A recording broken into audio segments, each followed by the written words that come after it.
नमस्कार दोस्तों, मैं वंदना त्रिपाठी स्वागत करती हूं आपका हमारे YouTube चैनल सत्यम क्लासेस में। आज का टॉपिक होगा हमारा पररूप संधि। तो इसके पहले हम क्या पढ़ चुके हैं? पूर्व रूप संधि पढ़ चुके हैं, जिसमें पूर्व रूप संधि में क्या होता था कि पूर्व पद में ए और ओ आते थे, पूर्व पद में ए और ओ आते थे और उत्तर पद में क्या आता था? अ आता था। अब जब इन दोनों का मेल होता था, ए या ओ और अ का जब संधि होता था, तो क्या देखते थे कि अ जो है ये इसमें परिवर्तित हो जाता था, अर्थात अ का लोप हो जाता था। और यहाँ क्या, इसके स्थान पर अवग्रह का चिन्ह लगा दिया जाता था। अब इसका एकदम उल्टा होता है पररूप संधि। वास्तव में देखा जाए तो आप ये कह सकते हैं कि पूर्व रूप संधि का पररूप संधि उल्टा होता है। कैसे, ये देखते हैं हम। अब पररूप संधि, इसके बारे में अगर जाने तो अब देखेंगे कि नाम से ही पता चल रहा है पररूप अर्थात बाद का रूप। इसका मतलब क्या होगा कि बाद में जो आया है, पर में जो रूप है वही वर्ड होता है, उसी का रूप अवशिष्ट बचता है। अर्थात बाद में आया हुआ जो वर्ड है उसी का रूप अवशिष्ट बचता है। अब पर में क्या आएगा, उत्तर पद में क्या आएगा, कौन सा वर्ड आएगा? तो वही ए और ओ जो हैं वही इसमें पररूप में उत्तर पद में आते हैं। और पूर्व पद में क्या आता है? अ आता है। पूर्व पद में अ आता है तो इन दोनों का जब संधि होता है तो फिर से पुनः अ का ही लोप होता है। ए ओ दोनों वैसे ही रहते हैं, इनके ही रूप में परिवर्तित हो जाता है अ, चाहे ये बाद में आते थे या पहले आते थे। इन दोनों के स्थान पर ए और ओ ही होते हैं, अ का ही लोप होता है। अब तो आपने क्या देखा कि ए और ओ जब पूर्व पद में आए और उत्तर पद में अ आया तो भी अ का लोप हुआ और अवशिष्ट जो है ए और ओ बचे। और जब उत्तर पद में ए ओ आए और पूर्व पद में अ आया तो भी क्या हुआ? अ का ही लोप हुआ, अवशिष्ट क्या बचे? ए और ओ बचे। अब इसका मतलब आप समझ रहे हैं, अगर किसी ताकतवर व्यक्ति से कोई निर्बल या फिर कह लीजिए कि कोई कमज़ोर व्यक्ति लड़ता है तो जीत किसकी होगी? ताकतवर व्यक्ति की होगी। चाहे दोष किसी का भी हो, गलती चाहे ताकतवर व्यक्ति का हो चाहे कमज़ोर व्यक्ति का, बात ऊपर जो है वो ताकतवर व्यक्ति का ही होगा। यहाँ भी सेम प्रोसेस है, उल्टा हो रहा है। चाहे अ बाद में आ रहा है चाहे अ पहले आ रहा है, ए ओ में ही परिवर्तित होना पड़ रहा है। वो अपना अस्तित्व खो दे रहा है ए ओ के, चाहे आगे आके चाहे बाद में आके। इसका सूत्र क्या होता है? इसका एक मुख्य सूत्र है एंग पररूपम। अब एंग का मतलब क्या है, इसके बारे में हम समझते हैं।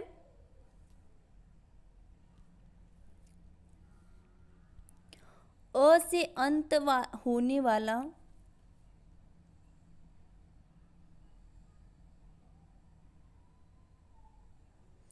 और क्या है? ए ओ से शुरू। अर्थात देखेंगे कि ये क्या कहता है, ये सूत्र क्या कहता है कि अंत में अ आया हो, कोई उपसर्ग हो। ये सूत्र क्या कहता है कि यदि कोई उपसर्ग हो और उसके अंत में अ आया हो और क्या हो, उसके बाद क्या होता है, उसका क्षेत्र क्या होगा? तो हम कह सकते हैं कि अगर पूर्व में कोई उपसर्ग आया हो और उस उपसर्ग के अंत किससे हो रहे हो? अ से हो रहे हो, और उत्तर पद क्या हो? ए ओ से शुरू हो रहा हो। और वो भी कैसा ए ओ होना चाहिए, इसके लिए भी एक नियम है कि ए ओ कैसा होना चाहिए। ए और ओ को उत्तर पद में रखने का भी एक नियम बनाया गया है। क्या होना चाहिए कि ये जो ए ओ होना चाहिए इसकी शुरुआत ए ओ से होनी चाहिए, वो एक धातु होनी चाहिए। तो आपने क्या देखा कि उपसर्ग का अंत जो होना चाहिए, पूर्व पद में जो आना चाहिए वो उपसर्ग का अंत अ से होना चाहिए, और उत्तर पद में जो आना चाहिए वो क्या होना चाहिए, ए ओ से शुरू होना चाहिए। अब ए ओ कैसा होना चाहिए, क्या होता है इसका नियम, तो ये एक धातु होनी चाहिए, अर्थात किसी धातु का जो शुरुआत हो वो ए ओ से होना चाहिए। आप ये भी कह सकते हैं कि ए ओ से शुरुआत होने वाले ही धातु का प्रयोग यहाँ किया जाएगा।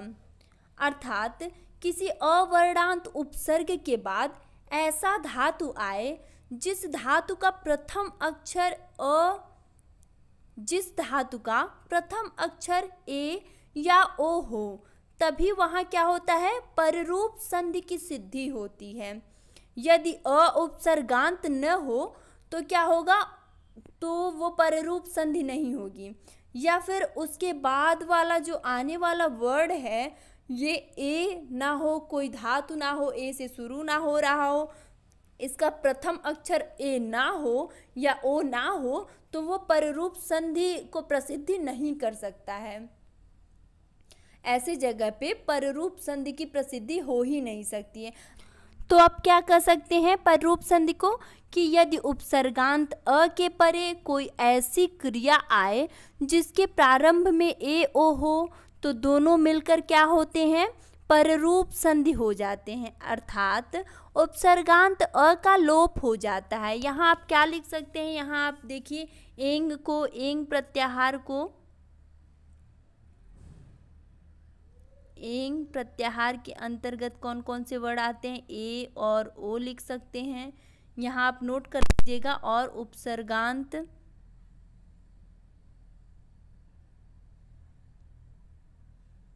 अ क्या है, ये किससे क्रिया कराएगा, अ जो है ये ए और ओ से, ए या ओ से क्या होते हैं, संधि करते हैं और अ का लोप हो जाता है। यही है पररूप संधि। अब इसे हम उदाहरण के माध्यम से समझने का प्रयास करते हैं। देखिए यहाँ उदाहरण लिखा है, इसके ज़्यादा उदाहरण नहीं होते हैं।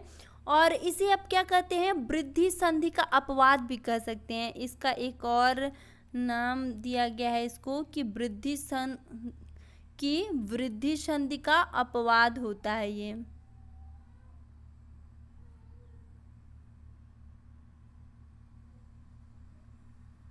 तो उदाहरण देखिए क्या है,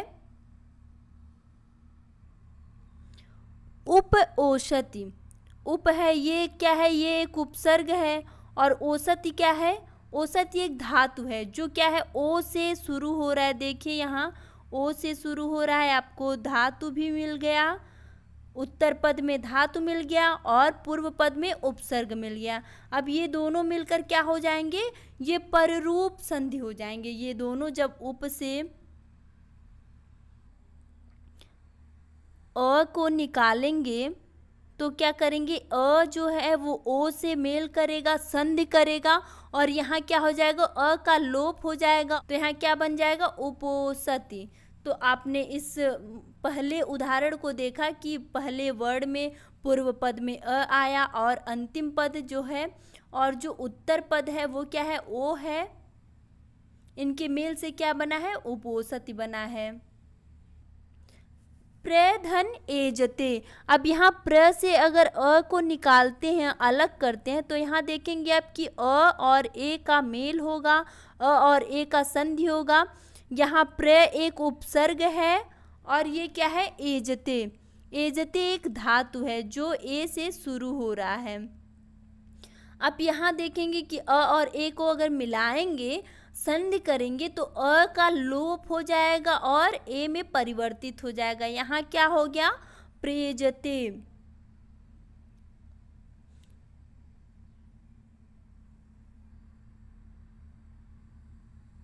देखिए इसमें अगर प्रश्न पूछा जाता है तो प्रेजते में प्रश्न आपको पूछा जाए तो एक प्रश्न बन सकता है, आपको परीक्षाओं में दे दिया जाएगा गुण संधि, और क्या दे दिया जाएगा, वृद्धि संधि। तो अगर आप पढ़े नहीं रहेंगे तो आप कंफ्यूज तो होना ही है, क्योंकि आप पढ़े नहीं हैं। प्रेजते को आप क्या लगा सकते हैं, गुण संधि लगा सकते हैं। क्यों, क्योंकि ए हो रहा है, ए को देख के आप अगर भ्रमित हो जाएं और गुण संधि लगा दे तो आपका 1 नंबर गलत हो जाएगा। या फिर अगर ऑप्शन में प्रयजते का ये दिया रहे और इसका संधि विच्छेद पूछे, जो भी पररूप संधि को नहीं पढ़ेगा वो क्या करेगा, प्रयजते को अ और ई में जो तोड़ देगा, अ और ई में तोड़ देगा, अलग कर देगा, ईजते कर देगा, क्योंकि ये नहीं पता है कि ये पररूप संधि और इसमें धातु ही चलते हैं और ए से प्रारंभ होने वाले ही धातु चलते हैं। अगला क्या है, अगला है प्र धन ओसति।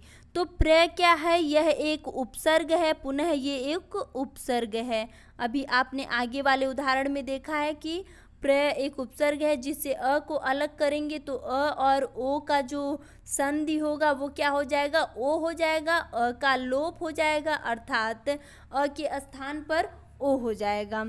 तो यहाँ क्या बनेगा, संधि इसका क्या होगा, प्रोसति। अगला क्या है, प्रधन एषणीयम, प्रधन एषणीयम। अब यहाँ आप देखेंगे कि प्र का जो बना है, प्र एक उपसर्ग है और उपसर्ग अ इसमें से अलग हो रहा है और इस उपसर्ग से अ अलग हो रहा है, तो अ और ए का जब मेल कराएंगे, संधि कराएंगे तो क्या बन जाएगा, प्रेषणीयम।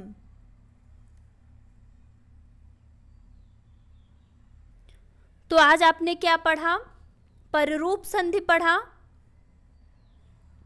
अब पररूप संधि में क्या देखिए कि पररूप संधि का सूत्र जो होता है वो एंग पररूपम होता है। तो आज आपने क्या पढ़ा, पररूप संधि। अब इसका सूत्र क्या होता है, एंग पररूपम।